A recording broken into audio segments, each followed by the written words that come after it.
Olá, meus queridos, graça e paz. Eu sou a Giovana Jaques e aqui é a Bíblia em Histórias Vivas. Nos capítulos anteriores, nós vimos algo muito importante. O pecado foi tratado no meio do povo, a vitória de Israel foi restaurada e aconteceu aquela aliança inesperada com o povo de Gibeão. E agora a história continua e ela vai ficar mais intensa ainda nos capítulos 10 a 12 do livro de Josué. O povo de Israel começa a avançar pela terra prometida, mas não seria fácil. Muitos reis e exércitos tentariam impedir o cumprimento da promessa de Deus. E é nesse momento que acontece um dos acontecimentos mais impressionantes da Bíblia, o dia em que o sol parou no céu. Depois que Israel fez paz com os gibeonitas, mesmo tendo sido enganado por eles, a notícia começou a se espalhar por toda a terra de Canaã. Muitos reis ficaram com medo, e entre eles estava Adoni-Zedeque, rei de Jerusalém. Quando ele soube que Gibeão havia feito aliança com Israel, ele ficou indignado. Gibeão não era uma cidade pequena, era uma cidade forte e importante. Então, se ela estava ao lado de Israel, aquilo mudava todo o cenário de guerra. Então, Adoni-Zedeque enviou mensageiros para 4 reis: o rei de Hebron, o rei de Jarmute, o rei de Laquis e o rei de Eglon. 5 reis agora estavam unidos com um único objetivo: destruir Gibeão por ter feito paz com Israel. Quando os gibeonitas viram que aquele enorme exército estava se aproximando, eles ficaram apavorados e rapidamente enviaram um pedido de socorro a Josué em Gilgal. Não abandone os teus servos, venha depressa nos salvar. Josué não ignorou o pedido. Mesmo sabendo que aquela aliança havia começado com um engano, ele decidiu honrar a palavra dada. Então reuniu seus soldados mais valentes e partiu durante a noite inteira. Foi uma longa marcha pelas montanhas, uma marcha silenciosa, cansativa, mas determinada. Antes mesmo da batalha começar, Deus já fala com Josué. Ele diz: não tenha medo, porque eu já os entreguei em suas mãos. A batalha nem tinha começado, mas Deus já declarava a vitória. E ao amanhecer, Josué e o exército de Israel chegaram de surpresa. Os reis amorreus não estavam preparados. A confusão tomou conta do acampamento inimigo. A Bíblia diz que algo muito forte aconteceu naquele momento. O Senhor lançou os inimigos em pânico diante de Israel. Eles começaram a fugir pelas descidas das montanhas, tentando escapar da batalha, mas então aconteceu algo extraordinário. Grandes pedras começaram a cair do céu. Era uma tempestade de granizo tão violenta que muitos morreram ali mesmo. O texto bíblico diz que foram mais os que morreram pelas pedras do céu do que os que Israel matou à espada. Era Deus lutando pelo seu povo. Mas o dia estava acabando, o sol começava a se pôr e se a noite chegasse, muitos inimigos poderiam escapar. Foi então que Josué fez uma oração ousada. Diante de todo o povo ele declarou: Sol, detém-se sobre Gideão, e tu, lua, sobre o vale de Aijalon. E algo inexplicável aconteceu. O sol parou. A Bíblia diz que o sol se deteve no meio do céu e demorou a se pôr por quase um dia inteiro. Foi como se o próprio tempo tivesse sido segurado nas mãos de Deus para que a batalha terminasse. O texto registra algo impressionante. Nunca houve dia semelhante, nem antes nem depois, em que o Senhor atendesse assim à voz de um homem. Que coisa linda isso! Enquanto isso, os 5 reis inimigos fugiram e se esconderam dentro de uma caverna em Maquedá. Josué mandou fechar a entrada com grandes pedras e deixou guardas ali até que a batalha fosse totalmente concluída.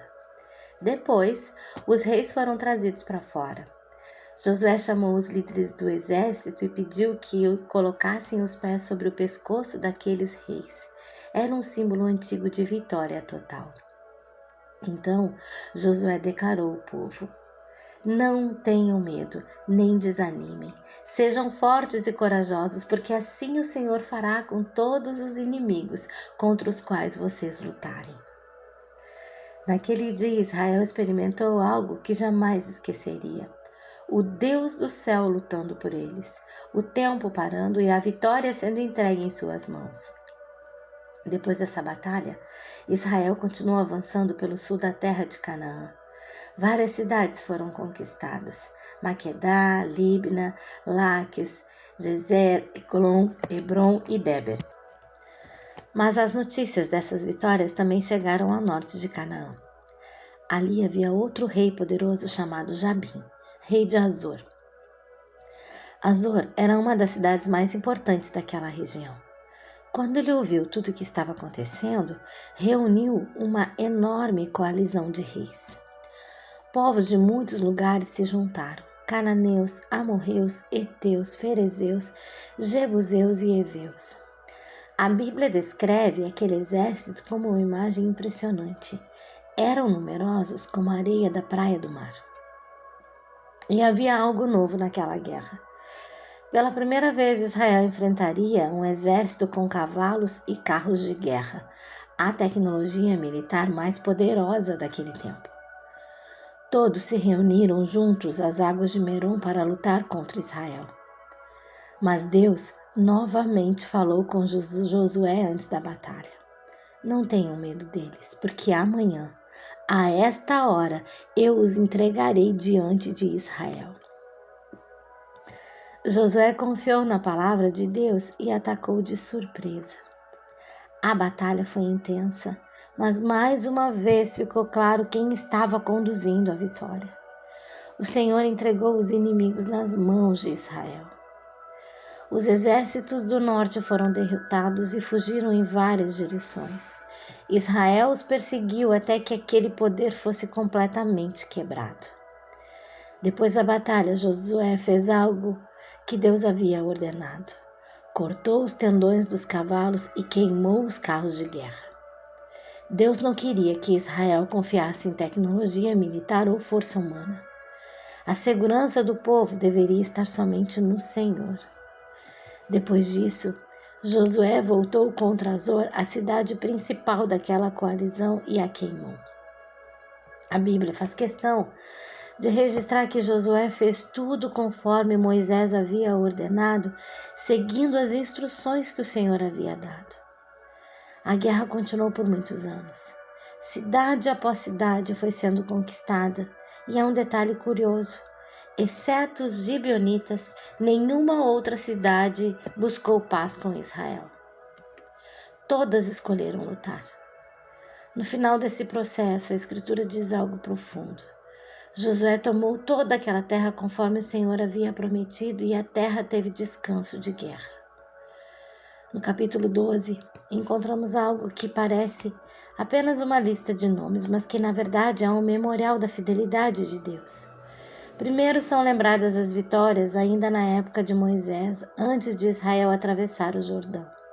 Seom, rei dos amorreus, e Og, rei de Bazã, conhecido como um gigante. Depois aparecem os reis derrotados por Josué na terra prometida. A lista começa com o rei de Jericó, a cidade cujas muralhas caíram quando o povo simplesmente obedeceu à voz de Deus. Depois vem o rei de Ai, onde Israel primeiro enfrentou derrota por causa do pecado de Acã, mas depois experimentou restauração e vitória.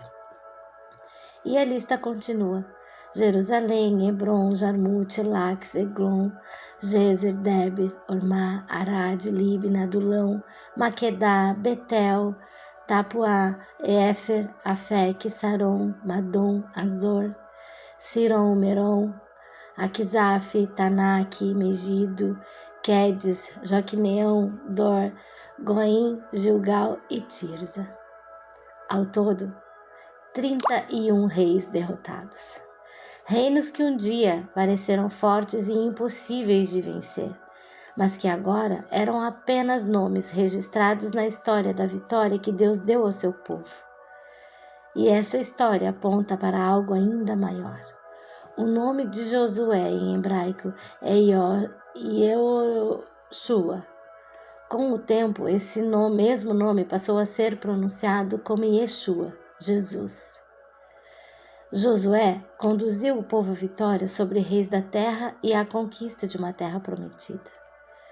Mas Jesus viria para uma batalha ainda maior, não contra reis humanos, mas contra o pecado, a morte e o poder das trevas. E na cruz ele venceu. Aquilo que parecia o fim se tornou a maior vitória da história. Essa é a Bíblia em Histórias Vivas.